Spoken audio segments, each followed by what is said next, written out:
What's going on, everybody, and welcome back to the Power Saver and Performance Guide. This is Volume 3, and I'm going to try to cover more titles this time around. I'm not going to use the cooling fan anymore, but instead try to give you some setting profiles that focus on battery life, performance, and visuals. And let's just get right into it. The first game we have here is Forza Horizon 5, and I managed to get 3 hours solid out of this title. I set the TDP to 6 watts, the resolution to 800p, and the FPS is set to 40 Hz. The graphics settings are mostly set to medium, and it looks great and plays smooth. And because it's at 6 watts, it has some frame dips here and there, but for the most part it's stable and won't affect gameplay much. To me, that's an easy sacrifice for about 3 hours of gameplay with a title like Forza Horizon 5. And with these settings, you can get high performance, great visuals since it's set to 800p, but if you want to put it down to 720p to save a little screen space and save yourself about 10 minutes or so of gameplay, then you can set it to 720p. But I find the best way to play on the Steam Deck is at 800p, where you can see most of the game. But surprisingly, Forza Horizon 5 doesn't require too much tweaking in terms of getting the best battery life, performance, and visuals. And I think that's what makes this game special, especially on the Steam Deck.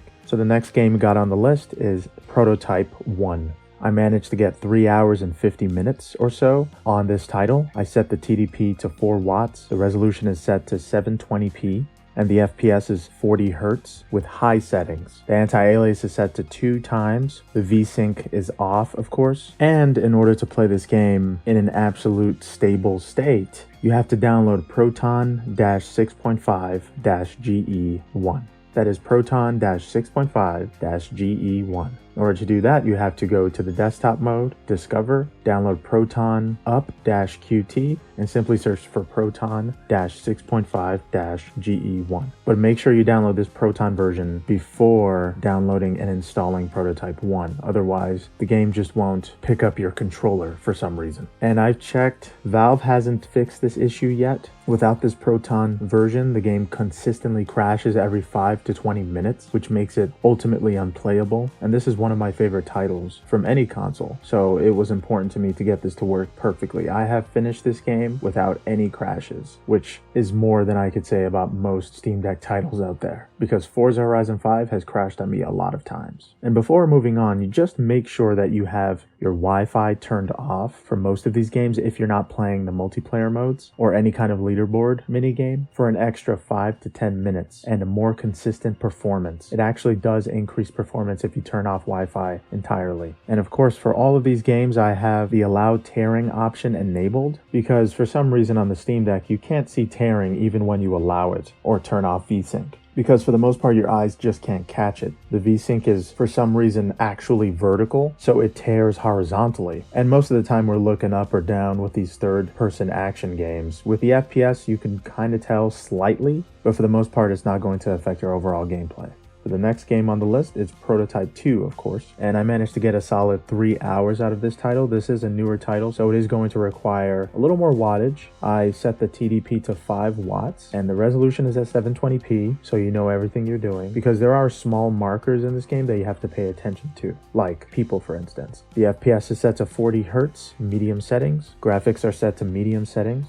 And with these settings, you could most likely get 3 hours or even more. But Prototype 2 is pretty simple. These are one of the games that played from day one. But for some reason, as of late, it's having the same exact issues that Prototype 1 was having, which is crashing every 20 or 30 minutes. It doesn't crash as consistently as Prototype 1 used to before adding that GE Proton on there. But for Prototype 2, I use Proton GE 7-50, which is one of the latest versions, and it manages to make the game run a lot more smooth without the occasional crashes. So make sure to set it to that exact Proton version, otherwise you're going to see those crashes. And the next title on the list is Call of Duty 4 Modern Warfare, and I managed to get 3 hours out of this title. I set the TDP to 5 watts, and the resolution is 720p, and the FPS I couldn't seem to get around 60 Hz, otherwise the game sort of became more unstable and it seemed to run a little slower, so I set the FPS to 60 Hz, and the graphic settings were set to default, which is normal, and with that I was able to get a solid 3 hours out of it you could potentially put the resolution a little lower for that extra battery boost, but for some reason the game does look a little more jaggy whenever it goes below 720p, so I can't recommend the lower resolution for this particular title, especially since it's an FPS. But yeah, 3 hours for Call of Duty 4 Modern Warfare, 60 FPS, and the graphics look pretty much perfect the way they looked in the old 360 days, so I count that as impressive, because if this game were on something like a Nintendo Switch, it probably wouldn't look nearly as good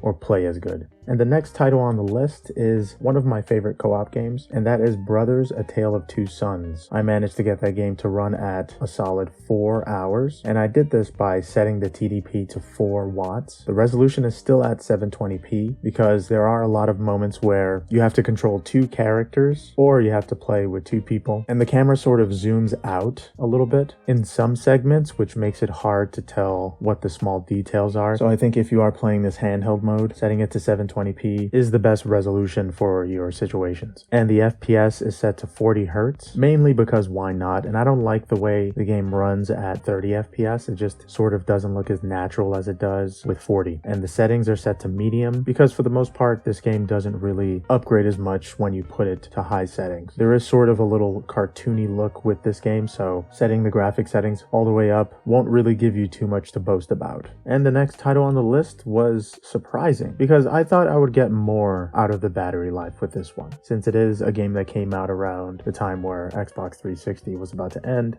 and that game is Dead Island. I managed to get this to run for about 2 hours and 45 minutes, and that's mainly because I set the TDP to 7 watts, and the resolution is still at 720p, and the FPS is set to 40 Hz. I found that setting the graphic settings to high got me 2 hours and 45 minutes, but you can set the graphic settings to medium. The game won't look nearly as good, and I think the best part about Dead Island is how good it looks. But for some reason, even setting it to medium settings, when I put it to any TDP lower than 7, the game just stutters a whole lot more. And it doesn't matter what kind of graphic settings I put it down to. It seems to have a bad stuttering issue, especially with 40 Hz, and playing it at 30 Hz just isn't right. You could, if you have no choice, put the game to 30 Hz, but with lower TDP, it still stutters with 30 Hz for some reason. It's just not a very stable game with any TDP lower than 7. So for the most part, you'll get around 2 hours and 45 minutes to 2 hours and 55 minutes of game time. Now the next game on the list is a classic, for me anyways, and that is Jet Set Radio. I managed to get 4 hours and 45 minutes with this title, and I set the TDP to a minimum of 3 watts. The resolution was set to 720p surprisingly, and the FPS was kind of stuck at 30 during cinematics and some sequences, so I just set it to 30 anyway. You can't really tell that the game is running at 60 FPS most of the time. It was a Dreamcast game, so running it at 30 FPS won't really make much of a difference. So yeah, that game gets you almost 5 hours, but to be more exact, 4 hours and 45 minutes. Now the next title on the list, I was surprised that I was able to get these kind of settings with it. It is a classic title as well, and that is Killer 7. I managed to get a surprising 4 hours and 40 minutes with this title, and I set the TDP to a minimum 3 watts, which is crazy because the PC port for Killer 7 hasn't come out till recently, but the resolution was set to 720p and the FPS was set to 40 Hz with default settings. Now this is a long title, so getting 4 hours and 40 minutes is very beneficial with Killer 7, and this is hands down one of my favorite GameCube games. On the PlayStation 2 it looked a little funky, but the PC port managed to capture the GameCube aesthetic perfectly. So at 720p,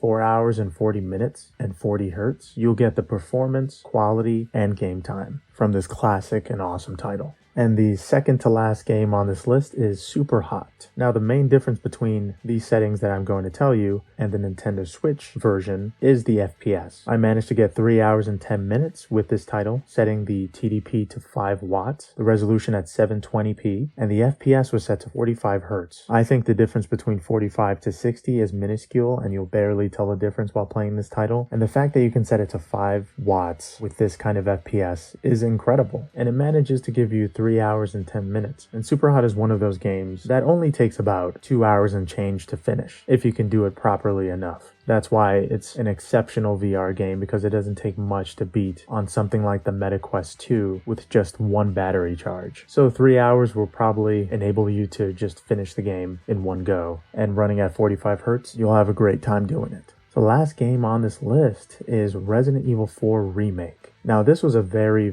tricky one. There's so many setting variations that I have, and I'll try to list them out as comprehensive as possible, but for the most part I managed to get 3 hours out of this title at 30 FPS, and to get a stable time with it at 40 Hz, the battery will clock out in about 2 hours and 5 minutes. So the first settings I'm going to shave over is for optimal performance, visuals, and battery life. So the TDP was set to 12 watts, resolution is 720p at 40 Hz, and the rendering method was set to interlaced with high textures at 0.5 gigabytes, and everything else is pretty much set to low, with your own discretion. But for the best possible battery life, the TDP was set to 5 watts, the resolution is at 992 by 558p, and the FPS was set to 30. Now there is a little complication when setting this game to 5 watts TDP, and that's mainly with the sniper rifle. When you zoom in with the sniper rifle, the FPS goes down to about 20. But setting this game just 1 watt higher to 6 TDP, that issue just goes away. Aiming with the sniper rifle becomes a lot more natural. So if you do plan on using the sniper rifle more, you might want to set the TDP to 6 watts. But if you set it to 6 watts, the battery life will decrease by 15 to 20 minutes. So you will still get about 2 hours and 45 minutes to 2 hours and 30 if you bring up the TDP by 1 watt for a total of 6 for that extra 10 FPS specifically while aiming with a sniper rifle.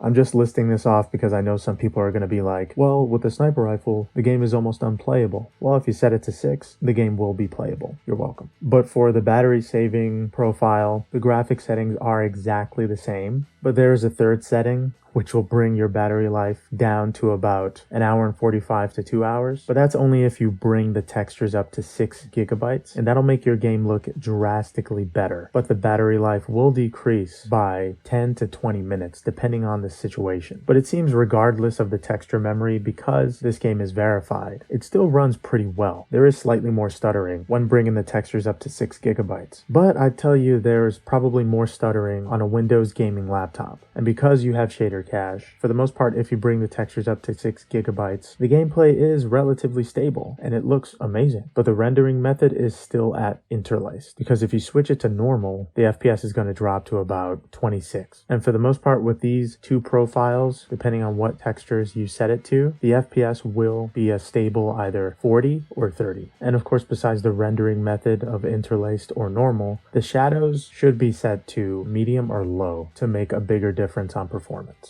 But yeah, that's the last game on the list, and it is good to have full control over the Steam Deck's performance and battery life. I've only prevalently felt this stability in the past 2 weeks alone, which means the ROG Ally's presence is pushing Valve to try harder and to make the experience a lot more stable. It seems like just having competition is pushing the Steam Deck and Valve to become a lot better and maybe to sweat a little. Switching from portable to docked mode has never felt more refined with this system as it did in the last month or maybe a few weeks. And speaking of which, I have seen the comments and I will be working on a docked mode guide. I'm still trying to find the time to actually dock the system and get the performance metrics to put the video together. So give me a little bit of time. But after what felt like hundreds of different updates and tweaks to Proton, probably close to that amount, I feel Steam Deck is at a stable place in its life cycle. Finally. And there's still more room to grow and more improvement. I know there was a time where the Steam Deck was actually damaging SD cards, and that means the SD cards that cost about $120 to $160, which are the 1 terabyte versions of the SanDisk SD cards. I can tell you personally that one of my SD cards are damaged because of the Steam Deck, possibly 2 of them, but the one I'm mainly focusing on is the 1 terabyte, which is currently damaged. Right now, it's stuck in this infinite loop of updating Halo Master Chief Collection, which was the initial problem that I thought was from Microsoft, but it's actually a faulty SanDisk SD card. But I did see a lot of reports saying that the Steam Deck has messed up SD cards, and I think that is unacceptable, but they have seemed to fix this issue. Of course, they can't fix the damaged SD card that I have, but I'll just keep those games in there forever, I assume, until the SD card officially dies. And with a gaming platform like Linux, there will be complications that will unfortunately cost the customer money, and that is one of the reasons why I prefer Windows over SteamOS, because when there's some kind of new problem with SteamOS, it's simply an anomaly and never before seen, just like with the SD card issues. But with Windows, I've seen every kind of issue and I know how to fix most issues with that platform. So I guess that's one of the two greater evils, but it's still not a compliment. But that's mainly the reason why instead of a second Steam Deck with SteamOS installed, I'm just getting a more powerful Windows handheld. So I could potentially install SteamOS, maybe, because I have run into an issue where I am at the Steam Deck's limit. I put a 1 terabyte M.2 inside of it and I just have no more space for more shaders. If I want to add another game into it, I'm going to have to delete one of my older titles with a lot of shader cache to install a new one that probably has more shader cache. For instance, Darksiders had 20 gigabytes of shader cache. Just a little comparison, the actual game is 23 gigabytes. So you have an entire game-sized shader cache for this 15-year-old game. Just makes no sense. So there are discrepancies like that with the system that is unforgivable because it makes the system have an actual limit. And I am unfortunately at my limit with the Steam Deck. So I either needed an entirely new one to get more games, but since there might be a profile issue with having two Steam Decks run the same profile, I was kind of just forced to get an ROG Ally. But that leaves a lot of room for improvement for Windows in general. And we are only about 8 days away from the release of the ROG Ally. So this is an exciting time for us. But with Windows and Steam Deck, they're still going to have some kind of shader compilation. For instance, with Uncharted 4 on Steam Deck and Windows, the game added 5 gigabytes to my internal space while compiling shaders in-game. So we're not going to completely escape that. But on restart, those compiled shader cache do reset and disappear. So it's not going to be a huge problem on Windows like it is on Steam Deck. And yes, it does get rid of stuttering here and there, but honestly, I would rather get a more customized graphics driver that prevents stuttering than just an infinite supply of shader cache being added to my system, which is unrealistic for any handheld to have that feature be some kind of primary performance booster. But for the most part, a lot of these titles can run on low power, most likely because of the shader cache and the fact that it's getting a lot of the performance from its memory as much as it is from the hardware itself. So running the games at low power is a great thing on Steam Deck, but it comes with a cost, and that is memory limitation. Now, that 1 terabyte internal M.2 cost me about $200 at the time, and it's because it has a high read and write speed. And when I did upgrade the internal M.2, it wasn't as mainstream as it is now, so there wasn't some kind of big half-off sale. But I still reached the limit of the system. I think in order to have enough space for the future, just don't put any games in your internal space, especially if you have 1 terabyte M.2. I advise just saving that for updates and shader cache. So the main reason why I'm letting you know this is because if I do a lot more of this series and different volumes, I will need to delete some of those older titles to test out new games. But for now, I think we're safe because I have about 500 titles on the Steam Deck. So there's a lot more content to cover. But yeah, thank you guys so much for watching. If you have any questions about this, let me know in the comments below. And like I said before, that dock guide will be coming soon. I just have to do a few more tests and I should be ready to go. But yeah, hope you guys have a good one.